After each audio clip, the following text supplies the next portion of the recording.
ಇನ್ನು ಪಹಲ್ಗಾಮ್ ದಾಳಿಯನ್ನೇ ಜನ ಮರ್ತಿಲ್ಲ ಅಂಥದ್ರಲ್ಲಿ ಈಗ ಮತ್ತೊಂದು ಸಲ ಭಯೋತ್ಪಾದನೆಯ ಕೃತ್ಯಗಳನ್ನು ನಾವು ಮಾಡ್ತೀವಿ ಅಂತ ಬೆದರಿಕೆ ಕರೆ ಬಂದಿದೆ. ಮುಂಬೈನ ಛತ್ರಪತಿ ಶಿವಾಜಿ ಏರ್ಪೋರ್ಟ್ ನಲ್ಲಿ ಕರೆ ಬಂದಿದೆ, ಥ್ರೆಟ್ ಕಾಲ್. ಇನ್ನೊಂದು ಕಡೆಗೆ ತಾಜ್ ಹೋಟೆಲ್ಗೂ ಕೂಡ ಬೆದರಿಕೆ ಕರೆ ಬಂದಿದೆ.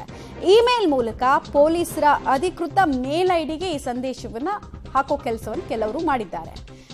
ಅದರಲ್ಲಿ ಉಗ್ರ ಅಫ್ಜಲ್ ಗುರು ಮತ್ತು ಸಾಯಿಬಾಬು ಶಂಕರ್ ಮರಣದಂಡನೆಗೆ ಉಲ್ಲೇಖಿಸಿ ಬೆದರಿಕೆಯನ್ನು ಹಾಕಿದ್ದಾರೆ.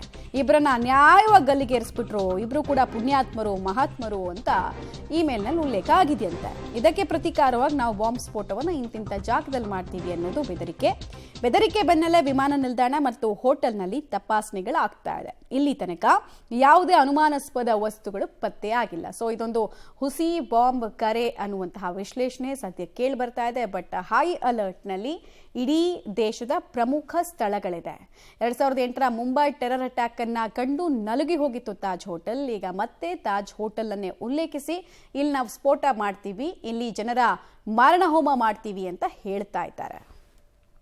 ಡೀಟೇಲ್ಸ್ ಕೊಡ್ತಾರೆ ಶಬೀರ್, ಎಷ್ಟೊತ್ತಿಗೆ ಈ ಮೇಲ್ ಬಂದಿರೋದು? ಆಮೇಲೆ ಇಂಥ ಮೇಲ್ಗಳನ್ನ ಬಳಸೋದಕ್ಕೆ ಯೂಶಲಿ ಪ್ರಾಕ್ಸಿ ವೆಬ್ಸೈಟ್ಗಳನ್ನು ಯೂಸ್ ಮಾಡ್ತಾರೆ. ಎಲ್ಲೋ ಕೂತ್ಕೊಂಡು ಇನ್ಯಾವುದೋ ದೇಶದ ಲೊಕೇಶನ್ ತೋರಿಸೋ ರೀತಿ, IP ಅಡ್ರೆಸ್ ಬರೋ ರೀತಿ ಪ್ರಾಕ್ಸಿ ವೆಬ್ಸೈಟ್ಗಳನ್ನು ಯೂಸ್ ಮಾಡ್ತಾರೆ. ಇಲ್ಲೂ ಹಾಗೆ ಆಗಿರೋದಾ? ಇದೊಂದು ಹುಸಿ ಬಾಂಬ್ ಕರೆ ಅನ್ನುವಂತಹ ಕನ್ಕ್ಲೂಷನ್ಗೆ ಆಲ್ರೆಡಿ ಬಂದಿದ್ದಾರಾ ಅಥವಾ ಇನ್ನೂ ಚೆಕ್ ಮಾಡ್ತಾ ಇದ್ದಾರಾ? ಮಮತಾ, ಇದು ಮೇಲ್ನೋಟಕ್ಕೊಂದು ಹುಸಿ ಬಾಂಬ್ ಕರೆ ಅನ್ನುವಂಥದ್ದು ಸ್ಪಷ್ಟ ಆಗ್ತಾ ಇರುವಂತದ್ದು. ಇವತ್ತು ಬೆಳಗ್ಗೆ ಮುಂಬೈ ಪೊಲೀಸರ ಅಧಿಕೃತ ಇಮೇಲ್ ಐಡಿಗೆ ಈ ಒಂದು ಬಾಂಬ್ ಬೆದರಿಕೆ ಕರೆ ಬರುತ್ತೆ.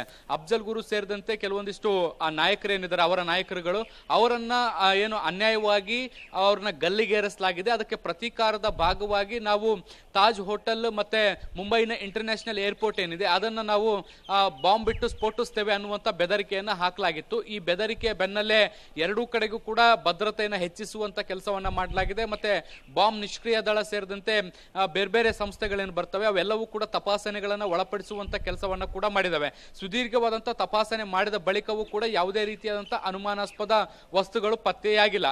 ಆದ್ರೆ ಸದ್ಯಕ್ಕೆ ದೇಶದಲ್ಲಿ ಒಂದು ರೀತಿ ಆತಂಕದ ವಾತಾವರಣಗಳಿರುವಂತಹ ಹಿನ್ನೆಲೆಯಲ್ಲಿ ಮುನ್ನೆಚ್ಚರಿಕೆಯ ಭಾಗವಾಗಿ ಈಗ ಮತ್ತಷ್ಟು ಭದ್ರತೆಯನ್ನು ಹೆಚ್ಚು ಮಾಡುವಂತ ಕೆಲಸವನ್ನ ಕೂಡ ಮಾಡಲಾಗಿದೆ. ಇದು ಒಂದು ಭಾಗ. ಆದ್ರೆ ಇನ್ನು ಈ ಬಾಂಬ್ ಬೆದರಿಕೆ ಹಾಕಿದ್ಯಾರು ಅನ್ನುವಂಥದ್ದನ್ನು ಕೂಡ ಪತ್ತೆ ಹಚ್ಚುವಂತ ನಿಟ್ಟಿನಲ್ಲಿ ಈಗ ಮುಂಬೈ ಪೊಲೀಸರು ಕೂಡ ಕೆಲಸವನ್ನ ಮಾಡ್ತಾ ಇದ್ದಾರೆ.